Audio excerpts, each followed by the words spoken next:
Bonjour et bienvenue chez DigiSchool. Je suis Vanessa Brossard, votre professeure d'histoire-géographie. Et aujourd'hui, nous allons étudier la composition pour le baccalauréat grâce à un exemple en histoire.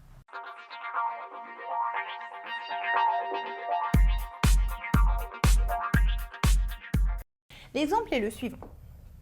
Les mémoires de la Seconde Guerre mondiale en France depuis 1945. Première étape, il faut repérer les mots-clés. Le mot-clé principal, c'est mémoire. La mémoire est la faculté de se souvenir de quelque chose. Mais attention, elle peut être erronée ou tronquée en fonction de ce que la personne a vécu ou en fonction des informations extérieures. Deuxième chose, ce sont les mémoires de la Seconde Guerre mondiale, uniquement, c'est-à-dire le conflit qui a eu lieu de 1939 à 1945. Ensuite, le sujet nous propose une situation dans le lieu et dans l'espace, puisque nous devons nous situer en France depuis 1945. Le mot « depuis » impose que l'on travaille à partir de la date 1945, fin de la Seconde Guerre mondiale, mais forcément, nous allons aller jusqu'à de nos jours.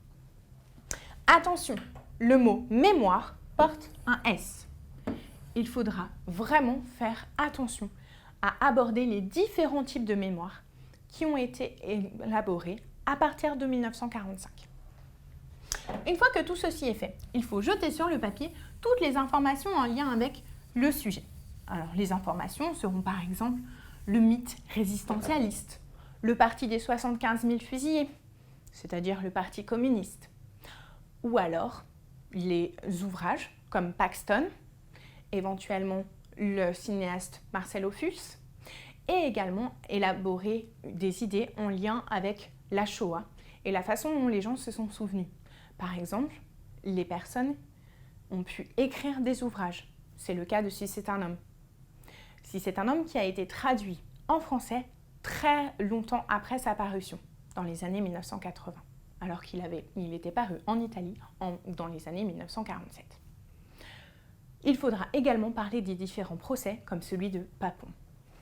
Une fois qu'on a fait tout ça, il faut réellement faire la problématique en lien avec le sujet. Quel est le sujet?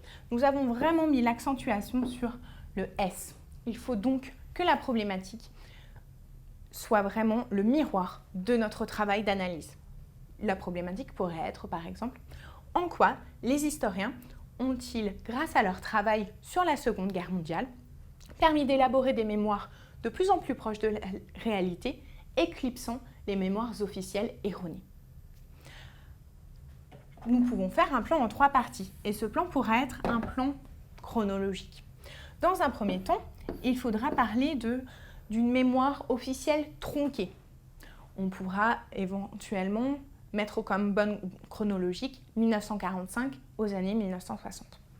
Dans un grand 2, on pourra parler d'une ferveur historique qui permet de mettre en évidence des mémoires plus proches de la réalité à partir de la fin des années 1960.